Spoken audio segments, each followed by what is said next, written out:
I think without any further delay, let me kickstart this session by welcoming and introducing today's speaker, Mr. Shyamal Datta. Shyamal has 16 years of experience in digital product management across news, e-commerce, and classifieds, working with startups, mid-size, and large companies, and has given him a holistic perspective about the role of product management.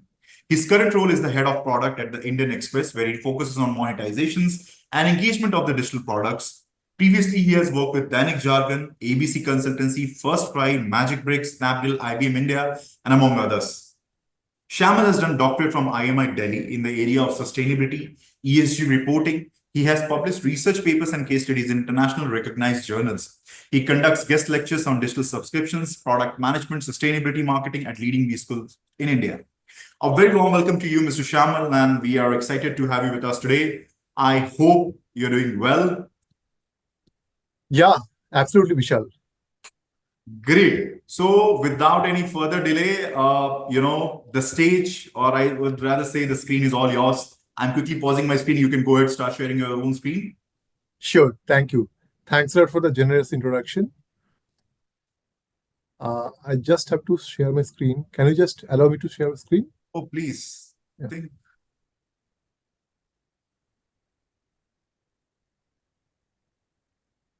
Check now. Yes.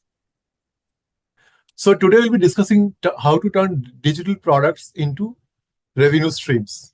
So interestingly, a few weeks back, I had a discussion with one of my colleagues, and he said something that actually stayed with me. He said nobody in the leadership team listens to the product managers unless they talk about money. Quite simple, right? I mean, as a product managers, we are told that you have to build features, you have to satisfy users. But what about the business? That's what is basically funding us. So today we'll be covering the basic of digital product management, a very brief introduction, then different trade-offs in product management as a monetization function, and different monetization techniques. And we'll also learn about sustainable product management and the role of pricing in the monetization. And in the end, we'll be discussing the different trends of product management. Maybe some questions can be entertained during the presentation, but mostly we'll take that after as a Q&A section after the presentation is over. Is that fine with everyone? It'll be fine, Shyamal. Yeah. Yeah, sure. So what is digital product management? So it's basically the practice of guiding digital products like apps, websites, or online services from an idea to launch and beyond. And when we talk about product management, we also talk about, say, three different triangles, right? Desirability, that how desired it is by the users. Viability, is it viable to build that by our tech and everything infra combined? And that is the feasibility part. And viability means, is that business making money? And is that business is sustainable or not?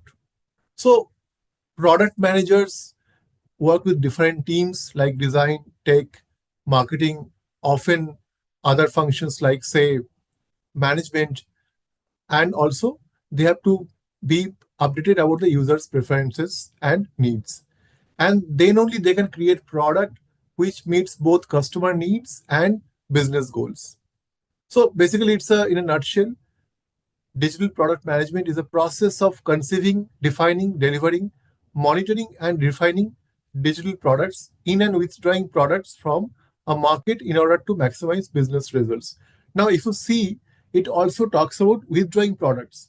So as a product manager, our role is not just to build, it's also to build, upgrade, and if required, to basically take off that product from the market.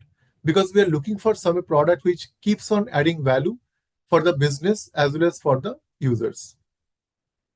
On a similar line, we have seen this or similar graphs, right? That what do product managers do? So they do analytics, users, marketing, preference, product ownership, research, priorities, opportunities. Now, if you look at this, the left-hand side, that is building the right product, is all about effectiveness. That does our product solve what is supposed to solve? And the right side, building the right building the product right is all about efficiency. That are we building what we are trying to build in the right way? There comes process, design, architecture, engineering, technology, test, everything. So a successful product manager or a good product manager can do both the things quite decently, which is building the right product and building the right product in a way that is right for the business and consumers. Now, when we talk about PM, we always say that they wear multiple hats. So, what do they actually do? So, sometimes we also encounter this, right? That PM is a somewhat a random amalgamation of probably multitasker, decision maker, strategy, curious, communication, and hard worker. So sometimes you get confused what do actually product managers do? What value do they actually create for the business? So, I mean, I'm sure you must have faced this kind of scenario in your day-to-day operation, or say you'll be experiencing that in your future roles. That product's role is often, as we can, a blind person see an elephant. Whichever body part you touch, you think that is my role. Some product managers are busy building features, some are busy building just maybe the growth hack, some are trying to monetize. But in a way, what should be the ideal role of a product manager in an organization? Now, again, when I say the ideal role, take that with a pinch of salt because the ideal role may vary based on the industry, based on the nature of the company, because business which has started 50 years back and a business that has just started probably as a startup will have different expectation from the product managers. So there is no doubt about that. However, the product managers create or make a profitable business by solving user problems. So it's not necessary that we build something new. We can also turn an existing product which is not doing so good into a profitable business by taking care of actual user needs. And product managers should own the problem, not the solution. The moment we try to own the solution, that this is the best solution that we have created, we try to dissociate ourselves from the actual problem. And that is actually a problem. Because as a product manager, users' problem keeps on changing. Now, if you stick on the solution, probably will not be able to focus on the problem, because which is also changing with the time of time and the growing need of the user. So as a thumb rule, product managers make unknown unknowns to known unknowns. So there are something we know. There are certain things we don't know that we don't know. And there are certain things that we don't know, or we even don't know that what that exists. As a product manager, we should be able to turn unknown unknowns. That means there are certain things in the entire ecosystem or which is impacting the business which are not even aware of. We may not have a solution for that, but at least we should know that this is a problem that we are trying to fix. So that defining the problem, that is a known unknowns, is primarily the role of the product managers. And in a way, they have to be empathizing with the stakeholders. They have to empower the team. And that often the team is not their own team. It's not something that everyone is reporting to me. It's cross-functional team, more than my own team. Then how do they synergize different teams? And the most importantly, lead without authority. Now, when you're leading without authority, you have to create value. You have to make everyone on the same page so that believe in the common vision. And that's what the expertise of a product manager comes to the picture.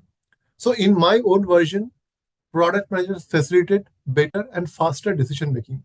So sometimes what happens, in order to make better decision, the decision goes through a loop that you delay for an indefinite period, and probably the task that will be over in 2 weeks takes 3 months to get shipped because of series of research and decision making. So as a product manager, our role is also to ensure that decision making is not slowed down because of us. That is one thing that's seen across my entire experience, that sometimes product managers take so much ownership into doing the right thing or the perfect thing that the time period is basically, the deadline is always extended for them. So that's not the right thing to do. Now, probably you have seen this graphs, either Venn diagram or a product manager triangle, that UX, tech, and business, and intersection is the one where the product managers should ideally reside. Now, not every time product managers should, or they actually reside in that intersecting area. Sometimes it also happens that they are outside the area, or they are just gravitating towards one of the three triangles. Either they are user specific, or they are tech specific, or they are business specific. Again, based on the status of the business or at which stage they are in, maybe a certain startup is trying to just build a product and do the basically a test of their own hypothesis. That time, probably more focus will be on the building part or gathering the business part, that is the product viable or not. As the product grows, more complexity becomes evitable. Then that product managers have to balance business, UX, and technology, all the three triangles. Now, people ask me, is product manager science or arts? My answer is that it's basically a combination of science, arts, and commerce. The user part is basically where there is a, it's not everything is not scientific. If I ask you what is a good website design or a good app design, it's very difficult to quantify that. If I ask you whether the business is doing good or not, then mathematical solution will emerge that it's positive, negative, or just breaking even. But for a business, it's very difficult to say, or sorry, UX is very difficult to say whether it's a good, bad, or ugly in just terms of numbers. So that is the arts part. The business part is basically commerce part, where basically you have take care of the monetization. And technology is more of a science part, where there is a technological advance that's happening, and you have to adapt that to upgrade your product and to better serve the needs of our users even better. So I like this triangle because sometimes what happens, the product managers shift towards either UX part or business part or technology part. Some of them even go outside this triangle, that they are doing something on their own, or because there is a management uh, probably idea that they're trying to follow, and which doesn't address either UX, business, or technology. This also happens. Sometimes there may be a project that product team is handling or leading, which doesn't necessarily improve either user experience or business or technology part, but still they're doing because some stakeholder or some important person in their entire hierarchy may have asked them to do so. That's also a practical part of our job. Now, if you look at the central part, where ideally the product manager should operate from, the middle one, or it should be a surrounding part of the middle one, where basically there is equal distance from UX, business, and technology. And an ideal product should be somewhere near that space, where it generates revenue because it satisfies needs of the users, and it also has the right technology and infrastructure to deliver value to the users. So also some people get confused between input, output, and outcome. So input is basically my effort. I mean, how do I decide what to do? My entire user research, how I talk to stakeholders, how do I culminate into a proper PRD? Those are part of input. Input is very important, but it's just a starting point. Then comes output. What do we ship? How fast we shipped? And whether there's a technical glitch or not.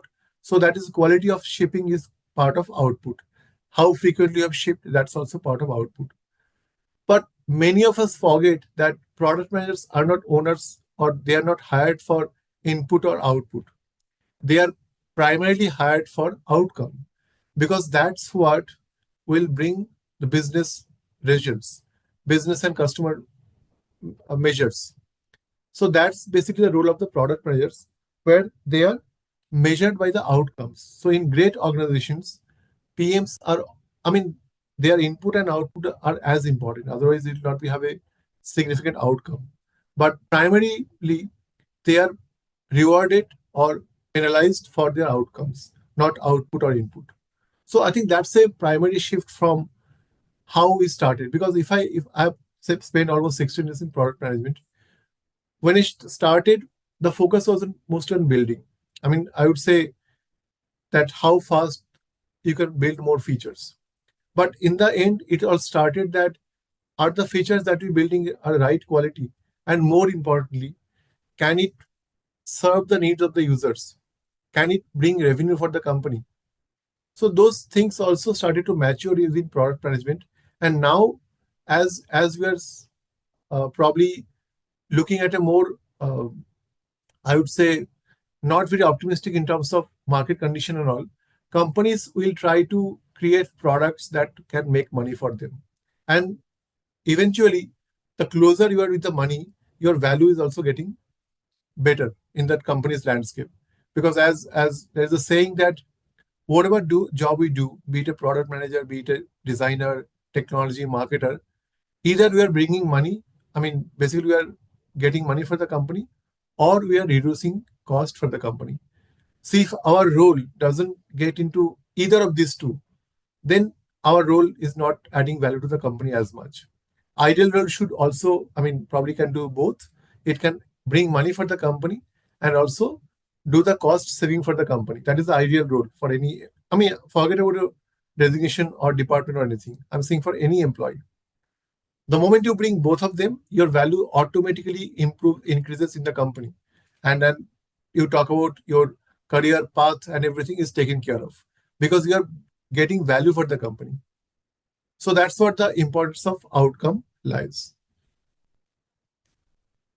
So a business is a repeatable process that makes money. Everything else is just a hobby, which is indeed true. I mean, if I don't have to make money after business, or I can make a fancy product which users will love, that's not probably that much difficult. But the main difficulty lies in building a product that users love and also they are ready to spend money for what they're getting. So what is product monetization? It's basically it's deriving value or revenue from the value that you offer to your users. In product management terms, a monetization strategy is where your product's unique value proposition meets market demand in a sustainable and scalable way. So it's basically turning a product into a business. And it comes into a loop. So sometimes user may ask you, people may ask you that whether you choose growth or monetization, because there is a concept that if you try to monetize, users will not come as much, so your growth will be hampered. And when you're growing, probably it's easy to acquire users without monetizing them so that you can later monetize at a much larger scale. Now, if that is a VC funded company which is just trying to acquire users, then that strategy may be perfectly fine. But if it is a bootstrapped company which is trying to meet its own expenses via monetization, then they have to create a product which does monetization and they can invest that money to build the further business. So it's a loop that you grow, you monetize, you get that money to further grow and further monetize. So this goes like a circle. Now, you might have heard of different monetization avenues like freemium model, subscription model, affiliate model. We will be getting into some of them in some more length. But here are the primary avenues of monetization for a digital product. Like some do data monetization, some do crowdfunding, some do consulting services. And when you talk about different monetization ways, there are two aspects. One is direct and one is indirect. In direct monetization, what happens? Your customer or user, they are giving you the money. Like say subscription, one-time payment, pay per something, and freemium. In indirect, what happens? Like advertisement or data monetization, transaction-based monetization, that someone else is paying for my user's activity. Like say advertisement, right? Users don't pay, but we track their behavior and based on that, we show them relevant ads. When they interact with that ad, either click it or see it, we get money. Now, who is giving us that money? That money is given by the advertisers, but indirectly they are generating revenue from on our website or our app, digital properties mainly, based on the value that we are providing in terms of getting users for them. So we are coming in middle or in between advertisers and users, and we are getting our commission because of introducing that product to that user. So similarly, data monetization, that some people may be generating revenue by getting the data, like Google, right? Google uses their search as a advertising revenue platform. They also track our every entire minute interactions with Google in terms of our demography, location, age, whatever they can deduce from our behavior. And they monetize those data points with other advertisers, which they generate from the different digital websites or apps.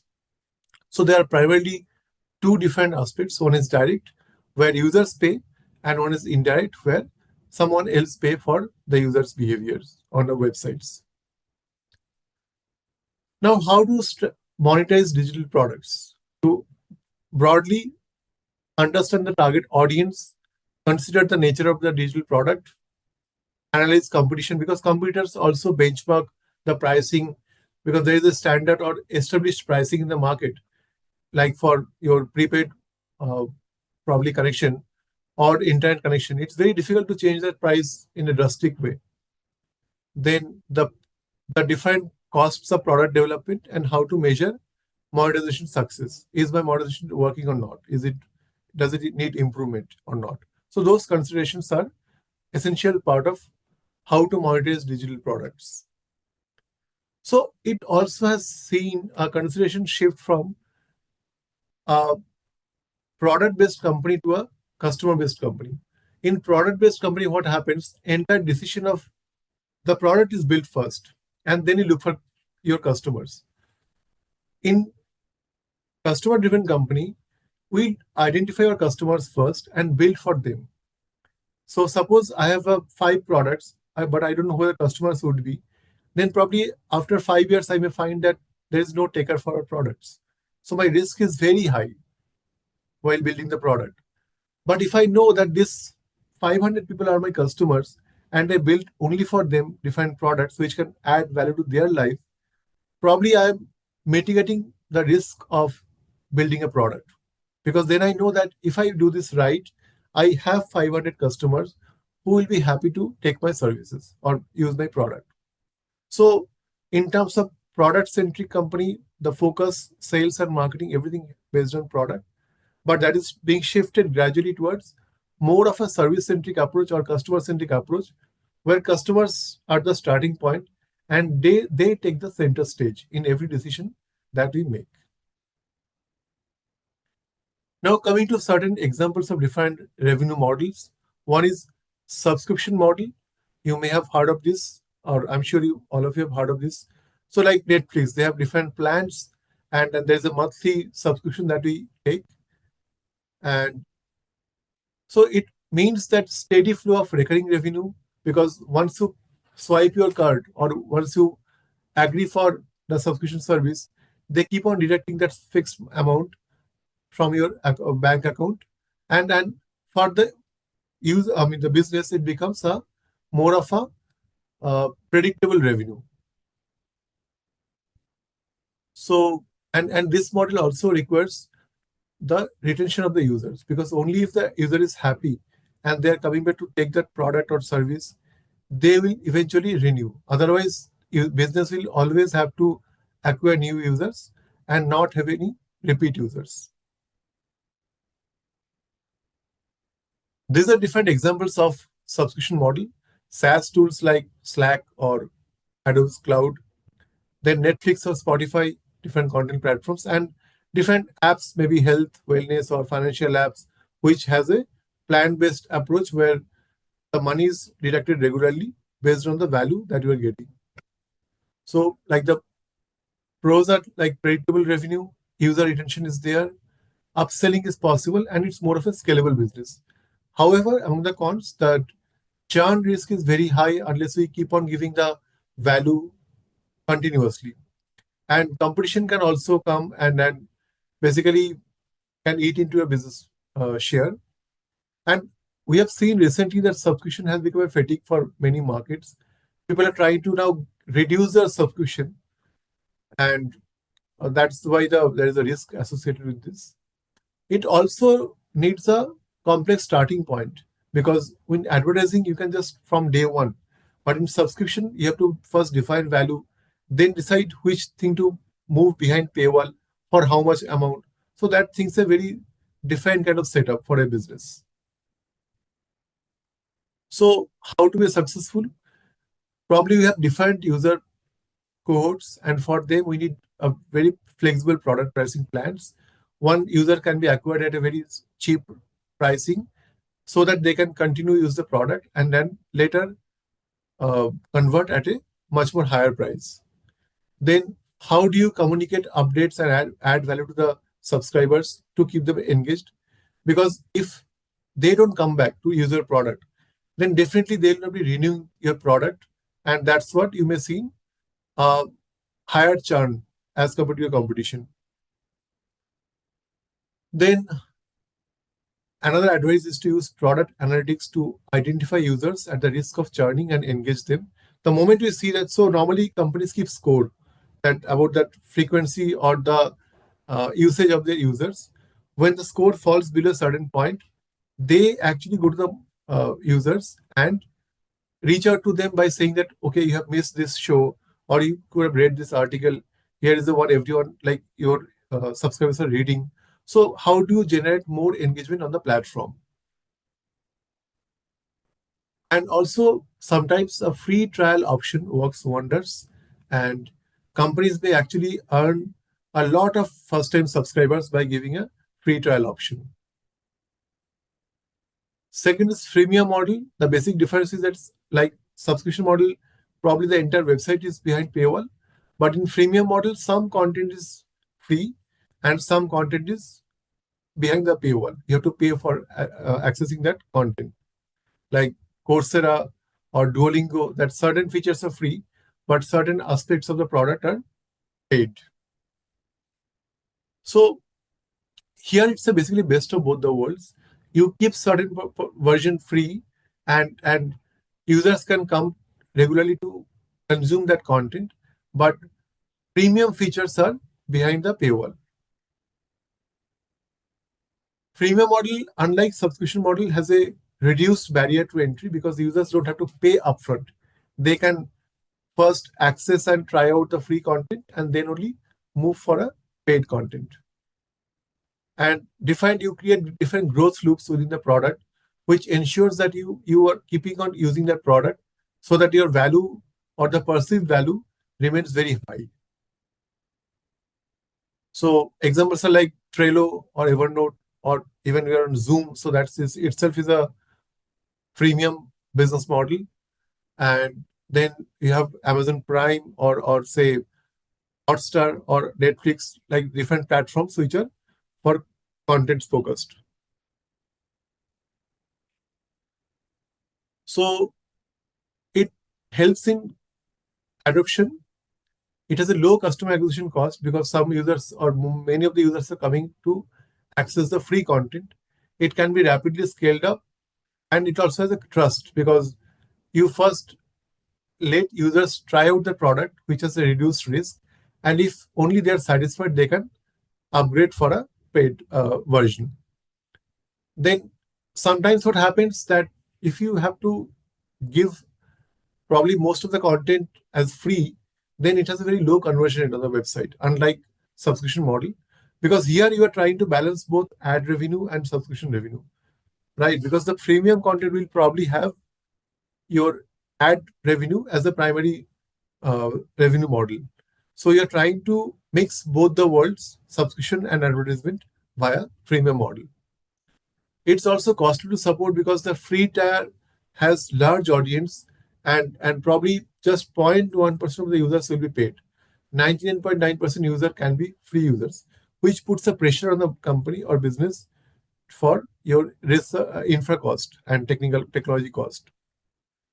So sometimes users may also get confused between what is free and what is paid, and that might result into lower conversion rate. And like we've discussed, it also has a very small percentage of paying customers, which are basically the companies dependent on that 0.1% user base. So ideally, premium features should be the features that solve some specific pain points of the users. Then only they'll pay for it. Then how do you restrict or limit your free features so that they can move for upgrades? And you have to optimize the product experience to highlight the value of the premium tier. Because if you give everything for free, users will not go for the paid versions. This is the most common model that you have seen. You must have seen this on Google or any other site, free web content websites where you go.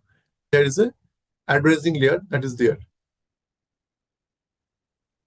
So companies sell their ad space, and that gives access to the advertisers to reach out to audience. And the revenue can come from impression, click, or conversion in either way. So it's very good for platforms with very high traffic, where advertisers are looking for large mass-based reach, like content-heavy websites like news websites or blogs, social media platforms, and free apps and games. They are mostly supported by ad revenue. So normally ad revenue has very low cost to entry. You can straight away charge. I mean, you don't need to charge users. Their monetization happens from some advertisers. It is also scalable, and you can give different ad formats like video, audio, or text ads, or image-driven ads. So there is the option to blend different ad formats. And normally, this is a very consistent income. I mean, the income may go up or down, but a minimum income is guaranteed throughout the year when you are having ad model. Normally, ad-driven websites has poorer user experience because sometimes you don't have control over the ad format that you're using, and some ad formats are really intrusive as pop-up, which captures the entire screen, so that hampers the user experience.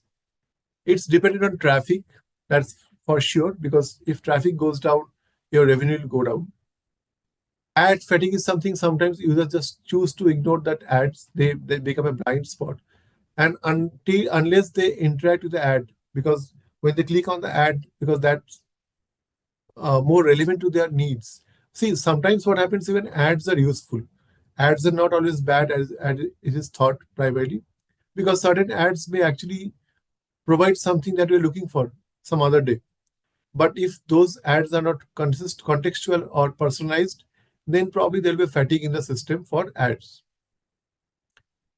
As the companies create defined data points for targeting ads, that can also lead to privacy concerns. So the formats should blend seamlessly with the product. Native ads works the best. Then how do you balance visibility and user experience? Because both are critical. And ideally, the audience that you have, their preference should be considered while showing an ad. Sometimes you see ads which are probably abusive in nature or portray sexuality and all. So that actually degrades the user experience and also creates a negative brand perception for the brand. So those things are something that should be taken care of. Similarly, you have seen this affiliate marketing that the company is promoting some product or services on their properties. So they are basically promoting third-party products or services, and it helps them to earn a passive income. And they create a list of recommendations which are paid by the advertisers. So different blogs or websites which are niche in nature, they might go for affiliate marketing, like some website recommending what book to read or which probably clothes to buy. Those are very good examples of affiliate marketing. Okay. So affiliate marketing also can start with a very low investment. And if you have different products which are of different partners, then they can also diversify the income. And it also has a strong business case that when your partner is making money, you are also making money. So it is a very strong partnership model, and you can choose to decide how many or which percentage of your content should actually promote affiliate marketing. Some content may not have any affiliate element into it and just have a content offerings. In the cons, that earning is dependent on basically the performance of affiliate partners. Sometimes their performance may go up or down. Reputation risk is a major risk because certain sites do have products which doesn't probably goes with the taste of the audience. So if there is no relevance for the audience, then they will not come back to the website or app. Revenue can be unpredictable because there is a seasonal demand, like say during festival seasons, Diwali, and all those times, probably your income will go up because people are buying and they're spending more. But in other times, they may go down. And also, there's a limited control on which kind of products are being shown on the website or app. So, ideal is to, for building trust, please do test the product or services personally rather than just printing out what the advertisers has told you to print. And you have to optimize campaigns via analytics to see which products are doing well and how do you diversify with more affiliate partnerships so that there is not a single affiliate you are working with.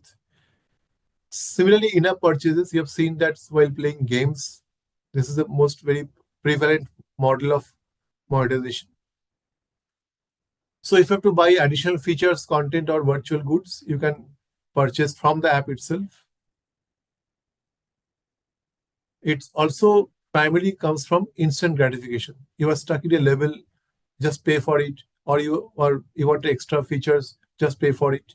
So it also has to build it a product such a way that it's as it comes as an instant gratification. Like mobile games, apps offering premium features or additional tools, and content platforms unlocking some exclusive material are the examples. So it has an engaged user base because they are actually consuming the content or using that product. High revenue potential, flexible pricing, and scalable. And the negative side is that there can be fatigue from push notification because when you're playing or the prompts can actually break your flow. Then there is something that some people are playing fairly a game and some are basically winning just by paying something. So there is no peer-to-peer comparison between the skill sets of the game. That is primary motivation for your winning. Then there are regulatory challenges like which kind of transactions you can keep within your app. So that overall model should consider that also. So the idea is to use non-intrusive prompts, then bundle or define products into a larger purchase to improve the monetization. And the content has to be updated every now and then to keep the users engaged. So overall, monetization is not an afterthought. While you're building the product itself, you have to plan how to monetize your products. Like if I talk about the company that I work with, the Indian Express, if you look at their website, it's their homepage. So there we have different monetization models. One is the ad that you are seeing is basically advertising model. One is the e-paper you are seeing, that's pure play subscription because you cannot access e-paper without paying. But the few content that you're seeing, only one content, which has that crown icon, is behind the paywall. Other five are free to consume. That's a freemium model. So in one screenshot, you can see three different models. So when you build your website or app or even any property, you have to first think of how are you trying to monetize the entire property. Then only you'll be able to create products for them. That otherwise it doesn't happen that you first build the product and then think how do I monetize now. Normally that approach is very risky because then you're just spending money to acquire users. And as if you're offering something good and more users are coming to consume your product, your cost will also go up significantly. So unless there is a monetization aspect already inbuilt in the product, you might end up spending a lot of money without getting any major revenue. So monetization not only helps you to earn money, it also limits your spending. As the consumption goes up, your spending also on resources and infra goes up. So monetization also keeps that in check. Like different examples, we have branded or native content on the website.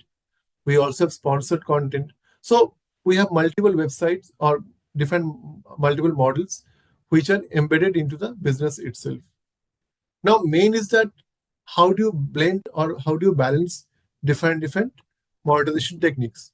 One approach is that you are only building a product for today, but will that help you into when tomorrow the needs of the users changes or probably the technology upgrades or your monetization also improves. So like here we are seeing, we're trying to, as a product manager, we are trying to balance both today's technology, revenue, and user with tomorrow's technology, revenue, and users.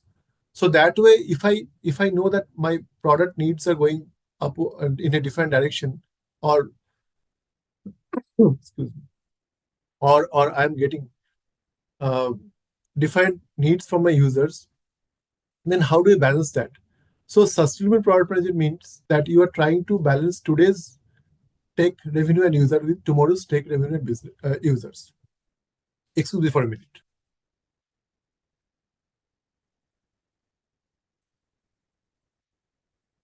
Yeah. So being sustainable helps you to balance today's scenario with tomorrow's scenario, and you are gradually moving from today's business to tomorrow's business. So in my understanding, that's what sustainable product management is all about. If you remember the triangle that you're talking about, the triangle is not fixed. The triangle is moving because your technology, revenue, and user experience all are moving towards different directions. And as a product managers who are entrusted with probably shaping how the product is being shaped in future, we have to also consider the future requirements of our users. So initially, I mean, probably 20 years back, we had only generalist product manager who was that time used to talk about that C of the product, or we have the core product managers who take overall responsibility as far as product is concerned. But over the time, we have seen that there is the emergence of different product managers or terminologies like growth PM, analytics PM, technical PM, product marketing PM, ops PM, or data PM. So while it's also important to have different skill sets, and what I believe that product management needs a T-shaped skill. T-shaped means you have a very strong expertise, but you also need different knowledge from different verticals so that you can take a decision which also considers other functions. And if you look at the right hand side, this growth analytics, technical product, data, UX, AI, they are not independent. They have a strong overlapping with each other. So if I just focus about UX or AI or say consumer or enterprise product manager, probably my working is happening in a silo, which is not overall product management. So in my understanding, the product managers may be specializing on something, but they have to cognizant of other functions that are touching with the product functions. So like if you look here, that there are certain skills which are disciplinary, like say product growth and monetization. So you can say I'm only focusing on product, but I don't know about growth and monetization. But that can be very junior PM who is just focusing on tasks getting shipped or getting the requirement. However, as you move along the hierarchy, the more senior you become, you have to think of all the functions that are important for your product and build a common strategy which touches upon product growth and monetization. And there can be other verticals or functions as well. So in a way, what you are saying is that from uh, the product management goes from being interdisciplinary to transdisciplinary, where there's a confluence of all the different functions to make it a product management function. And product growth and monetization all have to work hand in hand for its success. I mean, I just checked on LinkedIn, so there are certain examples of uh, product management monetizations. So there are PMs who are actually into monetization roles like PM ad monetization, monetization manager, or PM manager monetization. So they basically show that even product managers are now moving into monetization roles, and companies are hiring people who have those skill sets. So now it's becoming a standardized role per se.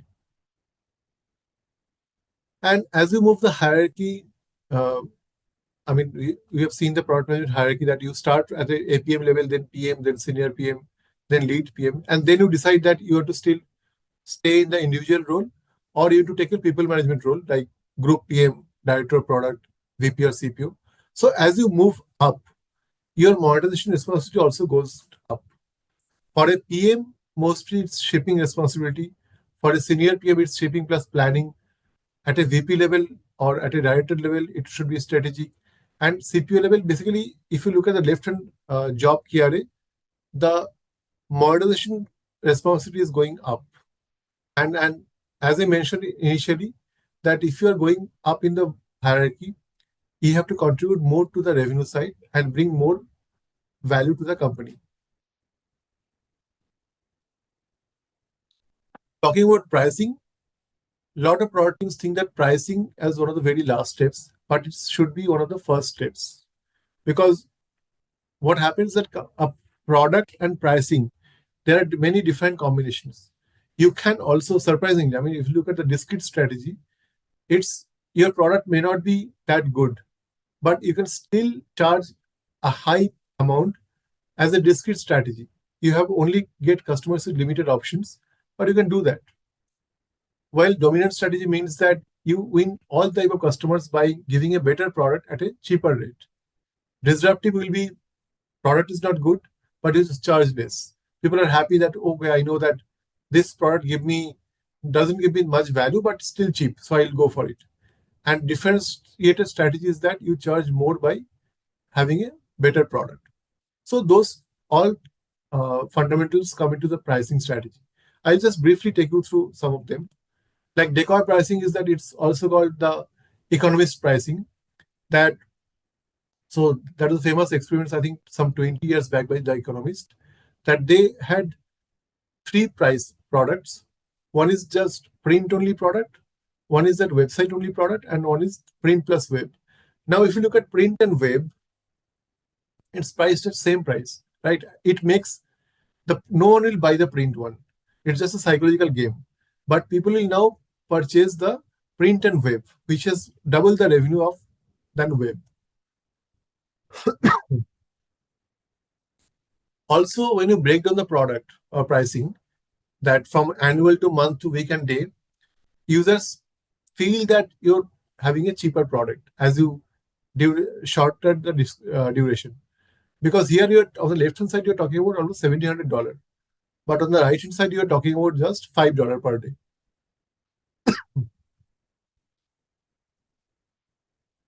Data-driven pricing, in some cases, the company increased the price by 400%.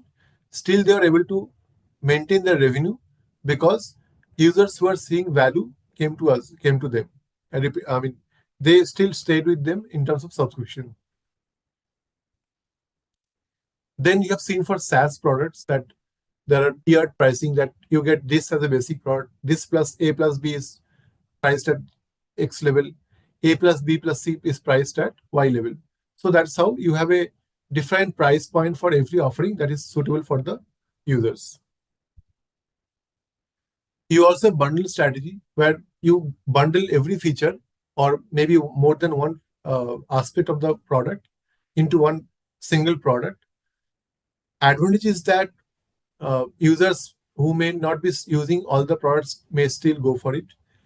Disadvantage is that I may think that I'm only using, say, 50% of the product. Why should I pay for the entire product offering? That's a trade-off that you have to manage. Okay, coming back to the last leg of the presentation. AI, I mean, we have heard about AI and how it impacts the product management function. If you look at certain examples, then people are using AI as a client interaction for their shopping assistant. They are also creating different user journeys using AI. Like Amazon has attributed to almost 35% revenue on AI. Similarly, Netflix is saving money by having AI enabled its subscription retention and retainment journeys. Similarly, there are other examples from TikTok, Google, IKEA, and also in advertising model, people are using AI to better rate the different campaigns and ads. So with this, probably the role of product management is also getting changed. So we have listed some of the trends that companies are now preferring smaller teams. That the motto is that, as Amazon CEO recently said, that do more with less. That's how they are going to rate an employee.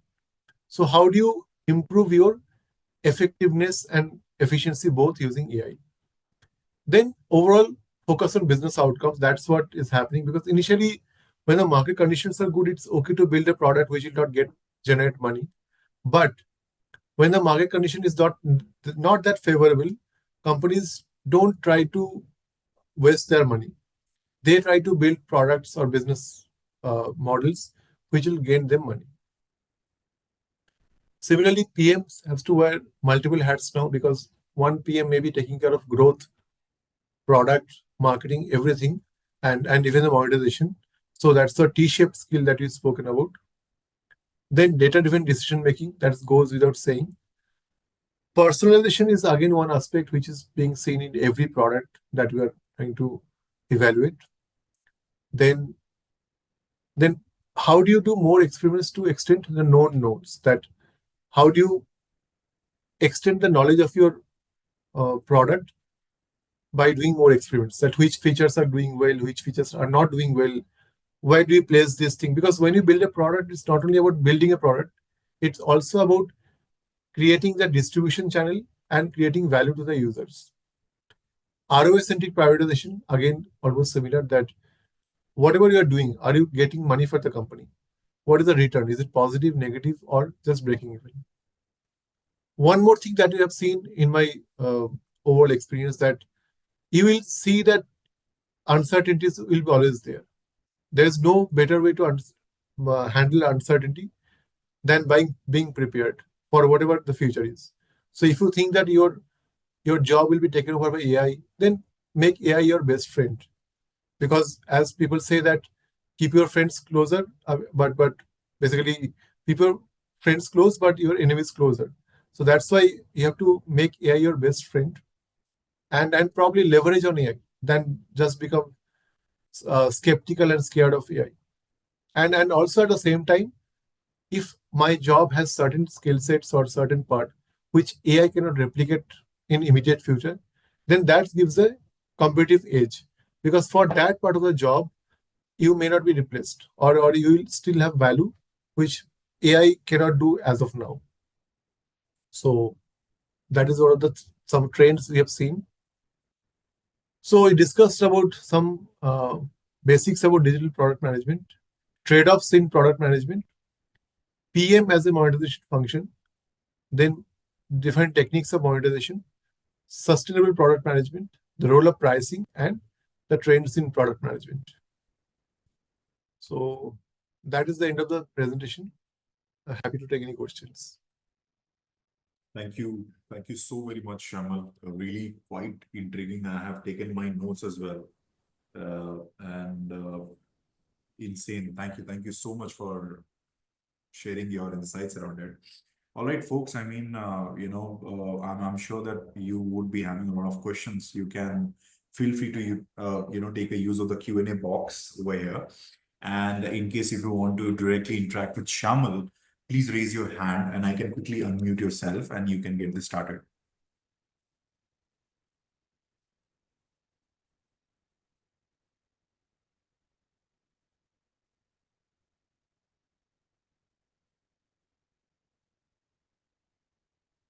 Okay. Okay, I don't see much questions. Looks like it's good. Yeah, that's nice. All right. Maybe people didn't understand it, or just they understood everything. Yeah, indeed. All right. I think thank you once again, Shyamal, for doing this out, and we have really enjoyed this. It's been a complete pleasure. Please accept this certification of appreciations from the Institute. The QR code on the certificate will take you to the dedicated Hall of Fame page created for you with the recording of the session. Please share it with your network as well. Sure. Thanks, Vishal, and thanks everyone for joining. So Thank if you have any you. questions, you can ask me on LinkedIn, Definitely. or you can touch base with me via Vishal.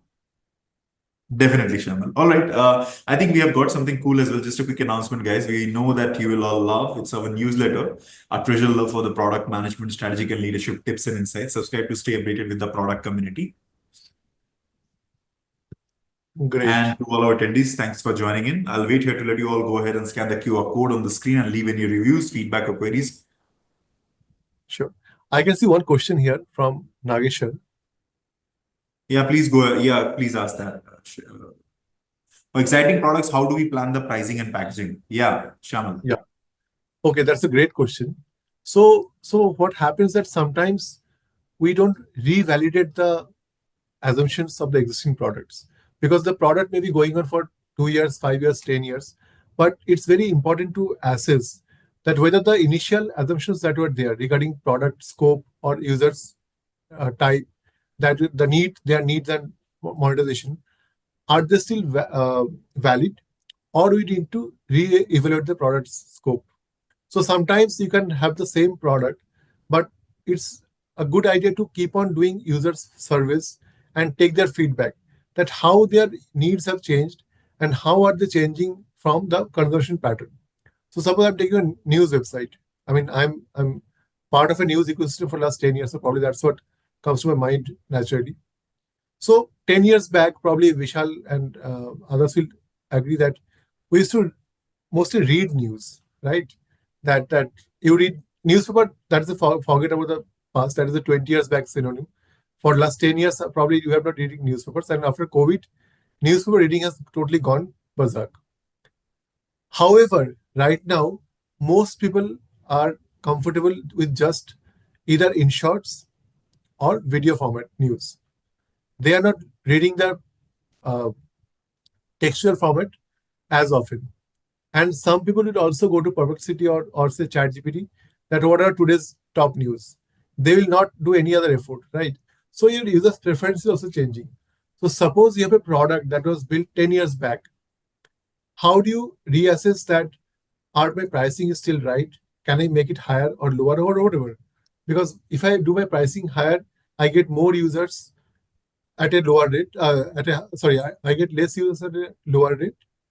If I may decrease the pricing, I may get more users at a cheaper rate. So my overall objective is to maximize the revenue. So that way, from that point of view, you have to think that whether pricing is suitable for you or not. If it is a standard product, that is, there is no noviceness to that product, then probably you have to keep the same pricing as your competition.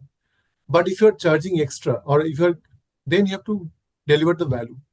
Apple is expensive because it has created a mind space that we are expensive because we are Apple, right? They don't have to explain what Apple is all about. Right now, they say that if you don't have an iPhone, then you don't have an iPhone. They're not explaining what iPhone makes you do. It's just that it's part of your world prestige. You're part of your brand. So if your product has something of that aspect, that it has something which others don't offer, then your pricing can be higher. It's a premium pricing then. But if it is a common product that is doing almost what everyone else is doing, then the scope of having a premium pricing goes up. Sometimes, like you must have remembered Geo, when they entered, they've everything for free. And that crashed the entire uh, basically business model because for many competitors, they went bankrupt. We have seen this. So your pricing is a very much part of your whole product strategy. And for existing product, I would say if you think that your users uh, that cohort has changed. Suppose earlier your product was being used by senior uh, population or aged population. Now they are being used by a much younger population. Then your product's packaging and everything has to carry that user's taste. Because in the end, it's user who is defining everything. If you look at, I mean, my favorite example is Haldiram. If you look at this, we all use or we all consume Haldiram product. I would assume most of you do. Look at their packaging. They are very old brand, but their packaging also has a vibrant, uh, I'd say, colors which attracts all the age groups. So that's also your brand's perception, how people are seeing you as a brand. So those are different parts of pricing and packaging. If you want anything specific, I can answer you, Nageshwar. I think it's good to go, Shamal. Okay. All right. Finally, moment arrived. I think thank you for giving us a valuable time, and I'm sure you had a fruitful time at the session. I look Yeah, forward to sure. watching in the near future. On that note, I end today's session. Thank you, everyone, and have a Thanks. great Thank you, day. Vishal. Thank you. Thank Thanks, you. everyone. Thank you so Bye much. bye.